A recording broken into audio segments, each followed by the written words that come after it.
نحمده ونصلي ونسلم على رسوله الكريم اما بعد فاعوذ باللہ من الشیطان الرجیم بسم اللہ الرحمن الرحیم۔ آج ہم سورۃ البقرہ کی آیت نمبر 86 اور 87 پڑھیں گے۔ اس سے پہلے جیسا کہ ایک سلسلہ چل رہا ہے کہ اللہ تعالیٰ نے بنی اسرائیل پر بہت سارے انعامات کیے، بہت سارے احسانات کیے، لیکن ان انعامات اور احسانات کے نتیجے میں بنی اسرائیل نے اللہ کے احسان کو قبول نہیں کیا، بلکہ وہ اللہ کی نافرمانی میں، اللہ کی سرکشی میں رہے۔ تو اللہ تعالیٰ نے جو ان کی برائیاں ہیں پھر ان کو بھی بڑی تفصیل کے ساتھ کھول کھول کر قرآن میں بیان کیا ہے۔ تو ان دو آیات کے اندر بھی اللہ تعالیٰ نے بنی اسرائیل کی جو برائیاں تھیں، ان کی قباحتیں تھیں، یا یوں سمجھ لیں کہ ان کی جو بے وقوفانہ حرکتیں تھیں، اللہ نے اس کو بیان کیا ہے۔ ترجمہ دیکھتے ہیں۔ اولئک، یہی وہ لوگ ہیں، یہی وہ لوگ ہیں، الذین، جو اشتروا الحیات الدنیا، جنہوں نے، اشتروا کا مطلب ہوتا ہے خریدا، الحیات الدنیا، دنیا کی زندگی، حیات کا مطلب زندگی، دنیا کا مطلب دنیا۔ تو اشتروا الحیات الدنیا کا مطلب کیا ہوا کہ انہوں نے خریدا دنیا کی زندگی کو بالآخرتی، آخرت کے عوض، یعنی انہوں نے آخرت کی زندگی دے دی اور اس کے عوض میں دنیاوی زندگی کو خرید لیا۔ فلا یخفف، فا کا مطلب پس، لا یخفف یہ تخفیف سے ہے۔ تخفیف اردو میں بھی لفظ استعمال ہوتا ہے، اس کا مطلب ہوتا ہے کم کر دینا۔ فلا یخفف، پس کم نہ کیا جائے گا،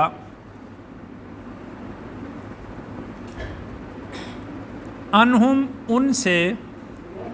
العذاب، عذاب، واو کا مطلب، اور لا ہم، نہ ہی وہ، ینصرون، مدد کیے جائیں گے۔ تو یہ ان کی قباحت ہے، ان کی برائی ہے، جس کو اللہ تعالیٰ نے یہاں پر ذکر کیا ہے کہ ایک نفع ہے دنیا کا اور ایک نفع ہے آخرت کا۔ دنیا کا نفع کتنا ہی بڑا ہو، ہر سمجھدار آدمی یہ سمجھتا ہے کہ وہ ہاتھ سے نکلنے والا ہے۔ ہر سمجھدار آدمی اس بات کو سمجھتا ہے کہ دنیا کا نفع کتنا ہی وہ حاصل کر لے، بالآخر وہ اس کے ہاتھ سے چھوٹنے والا ہے۔ اور دوسرا نفع جو ہے وہ آخرت کا ہے، اور آخرت کا نفع وہ دائمی ہے، وہ ہمیشہ ملنے والا ہے۔ لیکن یہ لوگ ایسے تھے، یعنی یہ ان کی برائی اللہ نے بیان کی کہ ایسے بے وقوف لوگ تھے کہ انہوں نے جو دائمی نفع ہے اس کو چھوڑ دیا اور اس کے عوض جو دنیاوی نفع تھا اس کو اختیار کیا، اور اس میں بھی انہوں نے کوئی خاطر خواہ نفع حاصل نہیں کیا، کوئی خاطر خواہ فائدہ حاصل نہیں کیا، بلکہ انہوں نے اللہ کی آیات کو ثمن قلیل، چند ٹکوں کے عوض، چند پیسوں کے عوض اللہ کے احکام کو انہوں نے فروخت کر دیا۔ تو گویا کہ یہ ان کی برائی اللہ نے یہاں پر بیان کی ہے۔ ان کی جو برائیاں اللہ نے بیان کی ہیں، ان کا بیان کرنے کا مقصد یہ ہے کہ ہمیں ان سے بچنا چاہیے کہ اللہ تعالیٰ کے احکامات کو کسی صورت تبدیل نہ کریں، اللہ کے احکامات میں تحریف نہ کریں، اللہ کے احکامات میں تبدیلی نہ کریں۔ یعنی آگے اللہ تعالیٰ نے اس کو ذکر بھی کیا ہے کہ ایسا نہ ہو کہ اگر کوئی حکم ہماری خواہش کا مطابق ہے تو ہم اس کو قبول کر لیں، دل و جان سے قبول کریں، اور اگر بالفرض اللہ کا کوئی حکم ہماری خواہش کے خلاف آ جاتا ہے تو اس میں ہم جو ہے وہ سوال نکالنے لگیں، اس میں حیل و حجت کرنے لگیں، اس میں بچنے کے طریقے نکالنے لگیں، ایسے قطعاً نہیں کرنا چاہیے۔ یہ اللہ تعالیٰ نے ان کی برائی بیان کی اور اس کی سزا اللہ نے یہ بیان کی کہ فلا یخفف عنہم العذاب، ان سے عذاب میں تخفیف نہ ہوگی، ان کے عذاب کو کم نہ کیا جائے گا، ولا ہم ینصرون، اور نہ ہی وہ مدد کیے جائیں گے۔ یہاں سے یہ بات معلوم ہوتی ہے کہ یہ عمل ایسا قبیح ہے کہ یہ بندہ کو ایمان سے نکال کر کفر میں داخل کر دیتا ہے، اس لیے کہ جو صاحب ایمان ہو اور اگر اس سے گناہ کبیرہ مرتکب یعنی ارتکاب ہو جائے، وہ گناہ کبیرہ کرے اور کسی وجہ سے اس کو جہنم میں ڈال دیا جائے، تو اگر وہ صاحب ایمان ہے تو اللہ تعالیٰ اس کے ایمان میں، اس کے عذاب میں تخفیف بھی کریں گے، اور اللہ تعالیٰ اہل ایمان کی، رسول اللہ صلی اللہ علیہ وسلم کی سفارش کی وجہ سے ان کو جہنم سے نکال بھی لیں گے، تو گویا کہ ان کی مدد بھی ہو گئی۔ تو جو صاحب ایمان اگر اپنے گناہوں کی بدولت جہنم میں جاتا ہے تو اس کے عذاب میں تخفیف بھی ہوگی اور اس کی مدد بھی کی جائے گی اور اس کو جہنم سے نکال لیا جائے گا۔ لیکن ان کے لیے اللہ نے فرمایا کہ فلا یخفف عنہم العذاب، ان کے عذاب میں تخفیف نہیں ہوگی، ولا ہم ینصرون، اور نہ ہی وہ مدد کیے جائیں گے۔ اس کا مطلب یہ ہے کہ ہمیشہ ہمیشہ کے لیے وہ جہنم میں رہیں گے، اور یہ سزا صرف اس شخص کے لیے ہے کہ جو کافر ہو۔ آگے اللہ نے ایک اور برائی ان کی بیان کی ہے، اس کو دیکھتے ہیں۔ واو کا مطلب اور، لقد آتینا، لام بھی تاکید کے لیے ہوتا ہے، کسی بات کو پختہ کرنے کے لیے، اور جو لفظ قد ہے یہ بھی بات کو پختہ کرنے کے لیے ہوتا ہے۔ تو لقد کا مطلب لفظی طور پر ہم یہ کر دیتے ہیں کہ البتہ تحقیق، البتہ تحقیق۔ آتینا، ہم نے عطا کی، موسیٰ علیہ السلام کو الکتاب، کتاب۔ تو موسیٰ علیہ السلام کو کون سی کتاب دی گئی تھی؟ تورات۔ تو ہم نے عطا کی موسیٰ کو کتاب، واو کا مطلب اور، قفینا، قفینا کا مطلب ہوتا ہے پے در پے بھیجنا، یعنی پے در پے مسلسل اللہ تعالیٰ نے ایک انبیاء کا سلسلہ شروع کیا اور پے در پے بھیجے،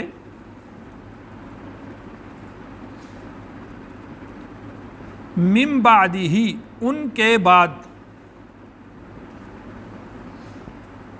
یعنی بنی اسرائیل کی ہدایت کے لیے اللہ تعالیٰ نے موسیٰ علیہ السلام کو مبعوث فرمایا، اور اللہ تعالیٰ نے ان کو روشن کتاب تورات عطا کی۔ اور صرف یہی نہیں کہ ان کو تورات عطا کی گئی ہو اور موسیٰ علیہ السلام مبعوث کیے گئے ہوں، بلکہ موسیٰ علیہ السلام کے بعد اللہ تعالیٰ نے پے در پے انبیاء علیہ السلام کا سلسلہ ان میں جاری رکھا۔ روایات میں آتا ہے کہ بنی اسرائیل میں تقریباً 4000 پیغمبر اللہ نے مبعوث فرمائے، 4000 پیغمبر اللہ نے ان کی ہدایت کے لیے مبعوث کیے، اس کو اللہ نے یہاں ذکر فرمایا۔ وقفینا، اور پے در پے ہم نے بھیجے ان کے بعد، بالرسل، رسول۔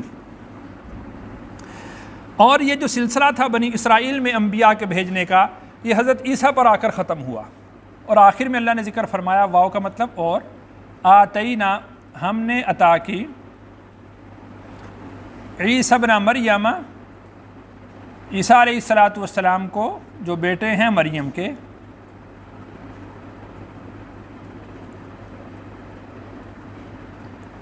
تو اس میں حضرت عیسیٰ علیہ السلام کے نام کے ساتھ حضرت مریم کا ذکر خاص طور پر اس لیے فرمایا کہ اس میں بھی اللہ تعالیٰ کی ایک حکمت ہے کہ عیسیٰ علیہ السلام کو اللہ تعالیٰ نے بغیر باپ کے پیدا کیا، اور یہود بے بہبود ایسے لوگ ہیں، ایسے بدبخت ہیں کہ انہوں نے حضرت مریم پر بھی تہمت لگا دی، تو اس وجہ سے اللہ تعالیٰ نے اس کو ذکر فرمایا کہ وَآتَيْنَا عِيسَى ابْنَ مریم، کہ ہم نے عیسیٰ جو بیٹے ہیں مریم کے، یعنی کسی مرد کے وہ بیٹے نہیں ہیں، ان کو عطا کیے البینات، معجزات۔ تو اللہ تعالیٰ نے حضرت عیسیٰ علیہ السلام کو بہت سارے معجزات عطا فرمائے۔ ان معجزات میں سے ایک معجزہ یہ بھی تھا کہ وہ مٹی کا پرندہ بنا کر پھونک مارتے تھے تو وہ زندہ ہو جاتا تھا، حتیٰ کہ جو مردہ ہوتا تھا اس سے کلام کرتے تو وہ اٹھ بیٹھتا تھا، جو مادرزاد اندھا ہوتا تھا اس کی آنکھوں پر ہاتھ پھیرتے تھے وہ بینا ہو جاتا تھا، جو کوڑی کا مریض ہوتا تھا حضرت عیسیٰ علیہ السلام اس کے اوپر ہاتھ پھیرتے وہ تندرست ہو جاتا، صحت مند ہو جاتا۔ تو یہ معجزات تھے جو اللہ تعالیٰ نے حضرت عیسیٰ علیہ السلام کو عطا فرمائے۔ واو کا مطلب اور، ایدناہ، ہم نے مدد کی ان کی، بروح القدس، روح القدس کے ذریعے سے۔ روح القدس سے مراد حضرت جبرائیل علیہ السلام۔ حضرت جبرائیل علیہ السلام ہمہ وقت حضرت عیسیٰ علیہ السلام کے ساتھ رہتے تھے، اور حضرت عیسیٰ علیہ السلام کو جہاں پر بھی معجزہ دکھانے کی ضرورت پیش آتی تھی تو حضرت جبرائیل علیہ السلام اسم اعظم پڑھتے تھے اور وہ حضرت عیسیٰ علیہ السلام کے ہاتھ سے معجزے کا ظہور ہو جاتا تھا، تو اس کو اللہ تعالیٰ نے یہ ذکر فرمایا کہ وَأَيَّدْنَاهُ بِرُوحِ الْقُدُسِ، کہ ہم نے حضرت عیسیٰ علیہ السلام کی خاص طور پر مدد کی روح القدس کے ذریعے سے۔ تو روح القدس سے مراد کون ہے؟ حضرت جبرائیل علیہ السلام۔ تو گویا کہ یہ ساری تمہید باندھی اللہ نے بنی اسرائیل کے لیے، یعنی اب ان کی آگے برائی کو اللہ نے ذکر کرنا ہے، تو اس کے لیے یہ ساری تمہید باندھی کہ اللہ نے حضرت موسیٰ علیہ السلام کو بھیجا، ان کو کتاب عطا کی، پھر اس کتاب کو سمجھانے کے لیے، اس کتاب کے احکامات کو بیان کرنے کے لیے، اس کتاب کے احکام کی یاد دہانی کے لیے، اس پر استقامت کے لیے اللہ تعالیٰ نے پے در پے پیغمبر بھیجے، رسول بھیجے، تاکہ وہ لوگ جو ہیں وہ کتاب پر قائم رہیں۔ اس کے بعد پھر اللہ تعالیٰ نے حضرت عیسیٰ علیہ السلام کو بھیجا، حضرت عیسیٰ علیہ السلام کی مدد اور نصرت اللہ نے کی، یہ ساری تمہید ہوئی۔ اس کے بعد اللہ نے ذکر فرمایا اَفَكُلَّمَا جَاءَكُمْ، پھر جب بھی، کلما کا مطلب ہوتا ہے جب بھی، جاءکم آئے تمہارے پاس، رسول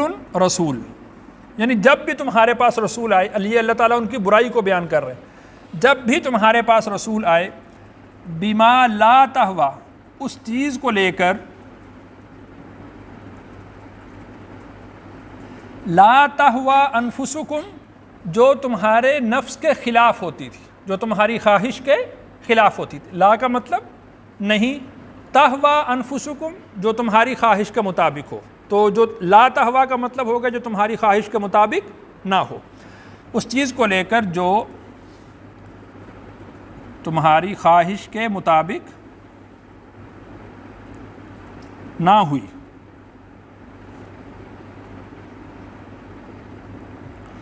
استکبرتم، تو تم نے تکبر کیا، تم نے بڑائی کی، یعنی تم نے ان احکامات کی طرف توجہ ہی نہیں کی، یہ سمجھنے کی کوشش ہی نہیں کی کہ یہ اللہ کا کیا حکم ہے، ہم اس کو کس طریقے پر ہم اس پر عمل کر سکتے ہیں، یعنی اس کا تم نے راستہ ہی تلاش نہیں کیا کہ ہم اس پر عمل کیسے کریں۔ تو تکبر کرنا، بڑائی کرنا، اس کا مطلب یہ ہے کہ گویا کہ اللہ کے حکم کو سن کر انسنی کر دینا۔ تو استکبرتم کا معنی کیا ہے؟ تم نے تکبر کیا۔ اب جو پیچھے اللہ تعالیٰ نے ذکر فرمایا کہ وَقَفَّيْنَا مِن بَعْدِهِ بِالرُّسُلِ، انبیاء کا ایک سلسلہ جاری کیا، اور جیسے میں نے عرض کیا کہ روایات میں آتا ہے کہ تقریباً 4000 پیغمبر اللہ تعالیٰ نے ان میں مبعوث کیے، ان کے ساتھ ان کا رویہ کیا تھا؟ فَفَرِيقًا كَذَّبْتُمْ، تو تم نے تکذیب کی ایک گروہ کی۔ فریقاً کا مطلب گروہ ہوتا ہے، کذبتم، تم نے تکذیب کی، تم نے جھٹلایا، یعنی ایک فریق ایسا تھا، یوں سمجھ لو کہ جو انبیاء علیہم السلام مبعوث کیے گئے، ان انبیاء کی بات نہیں مانی انہوں نے، ان انبیاء میں سے ایک جو فریق تھا، ایک گروہ تھا، تو ان کی انہوں نے تکذیب کی، ان کو جھٹلایا کہ نعوذ باللہ، یعنی ان کی رسالت کی تکذیب کی، اللہ کے احکامات کی تکذیب کی، ان کی بات کو انہوں نے تسلیم نہ کیا۔ واو کا مطلب اور، فریقاً ایک گروہ، تقتلون تم قتل کرتے ہو۔ تو گویا کہ ایک فریق کی تکذیب کر دی، اور ایک فریق کو، انبیاء علیہم السلام کے ایک گروہ کو انہوں نے شہید کر دیا، انہوں نے قتل کر دیا۔ تو یہاں پر دو لفظوں کو سمجھیں۔ کذبتم کا جو لفظ ہے یہ ماضی کے لیے استعمال کیا گیا کہ تم نے تکذیب کی، اور تقتلون کا جو لفظ ہے یہ مضارع کا ہے، اور مضارع میں حال کا معنی پایا جاتا ہے اور مستقبل کا معنی پایا جاتا ہے۔ فَفَرِيقًا کذبتم وفریقاً تقتلون، کہ ایک فریق کی تم نے تکذیب کی اور ایک فریق کو تم قتل کرتے ہو، یعنی اس کا مطلب یہ ہے کہ رسولوں کو نعوذ باللہ قتل کرنا یہ تمہاری عادت رہی ہے، اور یہی جو یہود تھے یہ رسول اللہ صلی اللہ علیہ وسلم کی جان کے در پہ بھی ہوئے تھے۔ آپ حضرات کو معلوم ہے کہ انہوں نے رسول اللہ صلی اللہ علیہ وسلم کے خلاف جو غزوہ خندق ہوا، غزوہ احزاب ہوا، تو اس میں انہوں نے مشرکین مکہ کے ساز باز کی تھی کہ باہر سے تم حملہ کرو، اندر سے ہم حملہ کریں گے، اور نعوذ باللہ وہ مسلمانوں کا کلا کما کر دیتے ہیں اور ان کو ختم کر دیتے ہیں۔ اور اسی طریقہ سے پھر جب خیبر رسول اللہ صلی اللہ علیہ وسلم نے فتح فرمایا تو انہوں نے وہ بکری کے گوشت میں زہر ملا کر وہ رسول اللہ صلی اللہ علیہ وسلم کے سامنے پیش کیا، تو نعوذ باللہ رسول اللہ صلی اللہ علیہ وسلم کو شہید کرنے آپ کی جان کے در پہ یہ لوگ ہو گئے۔ تو یعنی ان کی جو یہ عادت قبیحہ ہے یہ اسی طریقے سے چلتی آ رہی ہے، ان کے اندر سے وہ عادت ختم نہیں ہوئی۔ تو اللہ تعالیٰ نے ارشاد فرمایا کہ فَفَرِيقًا كَذَّبْتُمْ وَفَرِيقًا تَقْتُلُونَ۔ اس میں ایک اور بات وہ ذرا سمجھنے کی ہے، وہ یہ کہ کچھ سکالرز ایسے ہیں جو یہ کہتے ہیں کہ صرف انبیاء کو قتل کیا گیا ہے، رسولوں کو قتل نہیں کیا گیا۔ تو اس آیت سے ان کے اس فلسفہ کی، ان کی اس بات کی تردید ہوتی ہے کہ اللہ نے ارشاد فرمایا فَكُلَّمَا جَاءَكُمْ رَسُولٌ، کہ جب تمہارے پاس رسول آئے تو رسولوں میں سے ایک گروہ کی تم تکذیب کرتے ہو اور رسولوں کے ایک گروہ کو تم قتل کرتے ہو۔ تو گویا کہ ان کا یہ جو فلسفہ ہے یا جو بات ہے، ان کا یہ جو نظریہ ہے، اس کی تردید یہاں سے ہوتی ہے۔ اللہ تعالیٰ سے دعا ہے اللہ تعالیٰ مجھے اور آپ کو قرآن کا فہم نصیب فرمائے۔